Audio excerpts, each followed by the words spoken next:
নতুন আপডেট 2025 ইংরেজি বাংলাদেশিদের জন্য বিরাট সুখবর। অর্থনৈতিক সমৃদ্ধ দেশ জাপানে যারা যেতে চান, ভিডিওটি কেবলমাত্র তাদের জন্য সুখবর। কোনো ধরনের ভিসা ফি ছাড়াই এখন থেকে বাংলাদেশিরা জাপানে যেতে পারবেন।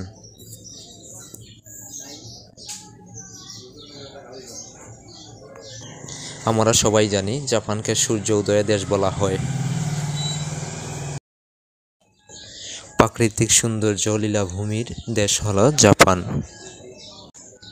ভিসা ফি ছাড়া জাপান যেতে হলে কি কি কাগজপত্র লাগবে চলুন দেখে আসি।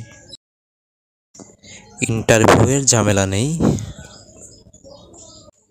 নতুন প্রক্রিয়ায় সবচেয়ে বড় সুবিধা হলো ব্যক্তিগত সাক্ষাৎকার, ইন্টারভিউ লাগবে না। জমা দেওয়ায় নথিপত্র যাচাই করেই ভিসা ইস্যু করা হবে। আবেদনকারীদের নিম্নোক্ত কাগজপত্র জমা দিতে হবে: 1. ভিসা আবেদনপত্র, 2. বৈধ পাসপোর্ট ও ফটোকপি, 3. পুরনো পাসপোর্ট যদি থাকে, 4. ছবি, 5. Airlines booking, 6. Hotel booking, 7.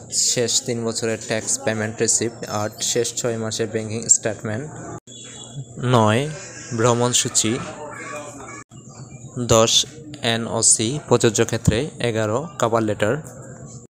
Sponsor থাকলে অতিরিক্ত প্রয়োজনীয় কাগজপত্র: ইনভাইটেশন লেটার, সম্পর্কের প্রমাণ বা ব্যাখ্যামূলক নথি, গ্যারান্টি লেটার,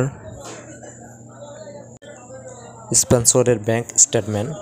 ভিসা ফি বাদ পড়া এবং ইন্টারভিউর বাধ্যবাধকতা উঠিয়ে দেওয়ায় বাংলাদেশিদের জন্য জাপান ভ্রমণ এখন আরও সহজ ও স্বল্পব্যয়ী হলো। ভ্রমণপ্রিয়রা এটিকে একটি বড় সুযোগ হিসেবে দেখবেন।